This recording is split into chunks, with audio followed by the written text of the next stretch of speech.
বিএসসিসির দুই বড় সিদ্ধান্ত, বাজার ব্যবস্থাপনায় নতুন অধ্যায়। আমরা এই খবরটি বিশ্লেষণ করার পাশাপাশি আজকে বাজারের 10টি শেয়ারের মুভমেন্ট সহ বাজারের ইম্প্যাক্ট কি পড়ছে সে বিষয়ে আলোচনা করব। বিএসসিসির যে দুই সিদ্ধান্ত হলো, সেখানে কিছু গুরুত্বপূর্ণ খবর ছড়িয়েছে ইতিমধ্যে বাজারে। শেয়ার বাজার ব্যবস্থাপনা ও মিউচুয়াল ফান্ড পরিচালনায় দুটি গুরুত্বপূর্ণ সিদ্ধান্ত নিয়েছে Bangladesh securities and exchange commission.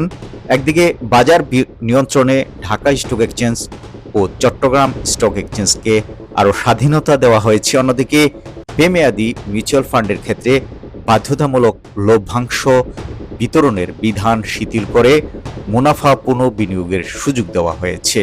বুধবার কমিশনের 1018তম জরুরি সভায় এই দুটি সিদ্ধান্ত নেওয়া হয়। ডিএসসিসির এক সংবাদ বিজ্ঞপ্তিতে কিন্তু এ তথ্য পরিষ্কারভাবে জানানো হয়েছে। এখন থেকে ডিএসইউসিসি তাদের নিজস্ব প্রবিধান, নীতিমালা এবং বাজারের প্রয়োজন বিবেচনায় সার্বিক যে ব্রেকার বা যেটা আমরা বলি যে সার্কিট ব্রেকার সীমা, সেটা নিয়ন্ত্রণের বিভিন্ন মাপকাঠি নির্ধারণ ও বাস্তবায়ন করতে পারবে। এর ফলে এই বিষয়ে 2021 সালের 17 জুন জারি করা কমিশনের আদেশ বাতিল করা হয়েছে। অর্থাৎ এই যে বাজার নিয়ন্ত্রণের যে পদ্ধতিটা, সেটা কিন্তু বাতিল করা হয়েছে এবং এর ফলে যে সম্প্রতি দুর্বল যে পারফরমেন্সকারী কোম্পানির ক্ষেত্রে বিদ্যমান সার্কিট ব্রেকারের সীমা অর্ধকে নামিয়ে আনার প্রস্তাব বিএসসিসির কাছে পাঠিয়েছে ডিএসসি। নতুন সিদ্ধান্তের ফলে ভবিষ্যতে বাজার পরিস্থিতি অনুযায়ী স্টক এক্সচেঞ্জগুলো আর দ্রুত ও কার্যকরভাবে প্রয়োজনীয় পদক্ষেপ নিতে পারবে বলে মনে করছেন সংশ্লিষ্টরা। একই সঙ্গে বাজার ব্যবস্থাপনায় এক্সচেঞ্জগুলোর দায়িত্ব ও জবাবদিহিতাও বাড়বে। একই সভায় বিএসসিসি বেমেয়াদি মিউচুয়াল ফান্ডের জন্য গুরুত্বপূর্ণ নীতিগত পরিবর্তন আনে। নতুন সিদ্ধান্ত অনুযায়ী ট্রাস্টি চাইলে সম্পদ ব্যবস্থাপকের প্রস্তাবের ভিত্তিতে বিনিয়োগকারী ও শেয়ার বাজারের স্বার্থ বিবেচনায় অর্থ বছর শেষে অর্জিত মুনাফা লভ্যাংশ হিসেবে বিতরণ না করে পুনঃবিনিয়োগ করতে পারবেন। বর্তমানে ফিক্সড ইনকাম স্কিমের বেমেয়াদি মিউচুয়াল ফান্ডের কমপক্ষে 70% এবং গ্রোথ স্কিমে 30% এবং অন্যান্য বেমেয়াদি ফান্ডে কমপক্ষে 50% মুনাফা লভ্যাংশ হিসেবে বিতরণের বাধ্যবাধকতা রয়েছে। নতুন সিদ্ধান্তের ফলে এই বাধ্যবাধকতা কার্যত শিথিল হলো। তবে ডিএসসিসির এই সিদ্ধান্তকে ঘিরে নতুন করে বিতর্ক শুরু হয়েছে। 2019 সালের সমালোচনার মুখে মিউচুয়াল ফান্ডে বোনাস ইউনিট বা রিইনভেস্টমেন্ট ইউনিট পদ্ধতি বাতিল করে কেবল নগদ লভ্যাংশ দেওয়ার বিধান চালু করেছিল কমিশন। এখন লভ্যাংশ না দিয়েই পুনঃবিনিয়োগের সুযোগ দেওয়ার অনেক বাজার সংশ্লিষ্ট ব্যক্তি এটিকে আগের ব্যবস্থার যে ভিন্ন রূপ হিসেবে দেখছেন। এ বিষয়ে বিএসসিসির নির্বাহী পরিচালক ও মুখপাত্র আবুল কালাম বলেন, নতুন সিদ্ধান্তের ফলে বেমেয়াদি ফান্ডগুলো চাইলে নগদ লভ্যাংশ না দিয়ে মুনাফা ফান্ডে রেখে সম্পদের পরিমাণ বাড়াতে পারবে। এতে নগদ লভ্যাংশের উপর 15% কর পরিশোধের প্রয়োজন হবে না এবং দীর্ঘমেয়াদী ইউনিটধারীরা তাদের ইউনিট নগদায়নের সময়ে বেশি সম্পদ মূল্যের সুবিধা পেতে পারেন। বাজার সংশ্লিষ্টদের মতে স্টক এক্সচেঞ্জকে অধিক স্বাধীনতা প্রদান এবং মিউচুয়াল ফান্ডে পুনঃবিনিয়োগের সুযোগ, উভয় সিদ্ধান্তই দেশের পুঁজিবাজারে নতুন মাত্রা যোগ করতে পারে। তবে এসব সিদ্ধান্তের সুফল নির্ভর করবে বাস্তবায়নের স্বচ্ছতা, সুশাসন এবং বিনিয়োগকারীদের আস্থা বৃদ্ধির উপর।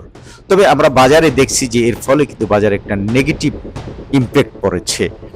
যেমন ঢাকা স্টক এক্সচেঞ্জের লেনদেন দুপুর 12টা পর্যন্ত 15 পয়েন্ট কমে 5,747 পয়েন্টে নেমে এসেছে।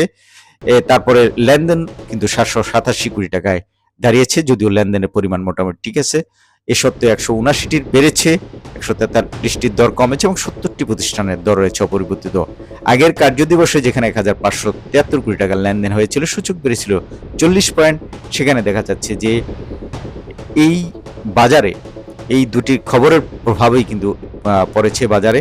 তার সত্ত্বেও আজ বাজারে দেখা যাচ্ছে কিছু কোম্পানি হল্টেড হয়ে যার মধ্যে বিএফসির দর 40 পয়সা বেড়ে 4 টাকা 60 পয়সায়, ফার্স্ট ফিন্যান্সের দর 10 পয়সা বেড়ে 1 টাকা 30 পয়সায়, জিএসপি ফাইন্যান্সের দর 30 পয়সা বেড়ে 3 টাকা 70 পয়সা, ইন্টারন্যাশনাল লিজিং এর দর 10 পয়সা বেড়ে 1 টাকা 30 পয়সা, পিপলস লিজিং এর দর 30 পয়সা বেড়ে 1 টাকা 50 পয়সা, প্রিমিয়ার লিজিং এর দর 20 পয়সা বেড়ে 2 টাকা 50 পয়সা, প্রাইম ফাইন্যান্সের দর 30 পয়সা বেড়ে 3 টাকা 30 পয়সা, ওসমানিয়া গ্লাসের দর 4 টাকা 60 পয়সা বেড়ে 50 টাকা 60 পয়সায় এবং চিলবাংলা সুগার মিলের দর কিন্তু 14 টাকা 80 পয়সা বেড়ে 163 টাকা 60 পয়সায় হল্টেড হয়েছে।